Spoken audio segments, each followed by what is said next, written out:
स्वर्गीय श्री बाला साहब ठाकरे को कौन नहीं जानता होगा। कट्टर हिंदू विचारधारा वाले नेता थे। पूरे भारत में उनकी एक अलग ही पहचान थी। हिंदू हृदय सम्राट के नाम से जाना जाता था। उन्होंने ही शिवसेना जैसी कट्टर हिंदू विचारधारा वाली पार्टी का निर्माण किया था और जब तक जीवित रहे तब तक हिंदू विचारधारा से कोई कंप्रोमाइज़ नहीं किया। उन्होंने पूरे भारत में शिवसेना को एक अलग पहचान दिलाई। हिंदुत्ववादी विचारधारा वाली पार्टी में पहले स्थान पर शिवसेना आती थी, उसके बाद बीजेपी का स्थान आता था। लेकिन कहते हैं ना, बाला साहब ठाकरे के गुजरने के बाद ये पार्टी विरासत में उनके पुत्र श्री उद्धव ठाकरे को मिली।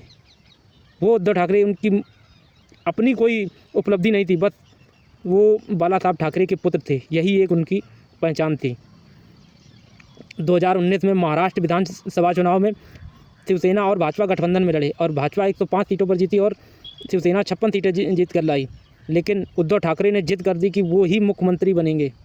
भाजपा और अमित शाह जैसे नेताओं ने बहुत समझाया, लेकिन उद्धव ठाकरे नहीं माने। उद्धव ठाकरे को लगा कि भाजपा के पास उन्हें मुख्यमंत्री बनाने के अलावा कोई विकल्प नहीं है। जब उद्धव ठाकरे की दाल गलती नहीं दिखी तो उन्होंने अपनी विचारधारा को छोड़कर हिंदू विरोधी और सेकुलरवादी कांग्रेस और एनसीपी से जाकर गठबंधन कर लिया और मुख्यमंत्री बन गए।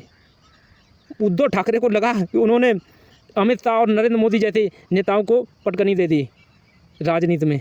लेकिन राजनीति तो हमेशा पर्दे के पीछे से चालें चली जाती हैं। चंद दिनों मुख्यमंत्री रहने के बाद ही अमित शाह ने इनकी पार्टी को तोड़ दिया और एकनाथ शिंदे को लेकर उन्हें महाराष्ट्र का मुख्यमंत्री बना दिया। भाजपा गठबंधन सरकार फिर से महाराष्ट्र में आ गई। जो अमित शाह और नरेंद्र मोदी जिस दिन से सत्ता संभाली वो कभी विपक्ष में नहीं बैठे।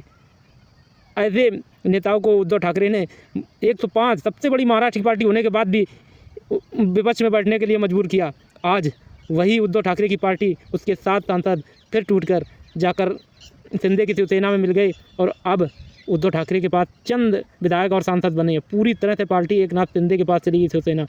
कहते हैं बाप की विरासत चाहे कितनी भी बड़ी क्यों ना मिल जाए, लेकिन अगर आपके पास काबिलियत नहीं है तो वो बस चंद दिनों तक ही आपके पास रुकती है और ज़्यादा होशियारी और चालाकी वाले लोग बहुत जल्दी ही गिर जाते हैं। वो कहते हैं 2014 से जिस तरह से नरेंद्र मोदी अमित शाह ने पूरे भारत में हिंदुत्व की ताकत को खड़ा कर दिया था, लेकिन देखो उद्धव ठाकरे को जब हिंदुत्व की लहर आई तब इन्होंने हिंदुत्व विचारधारा को छोड़कर सेकुलरवादी बन गई। आज पूरी पार्टी इनके हाथ से चली गई और अब ये बंदर घुड़कियाँ ही दे रहे हैं, बाकी इनके पास कुछ नहीं बता।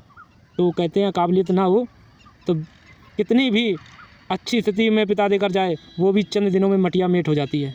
जय श्री राम।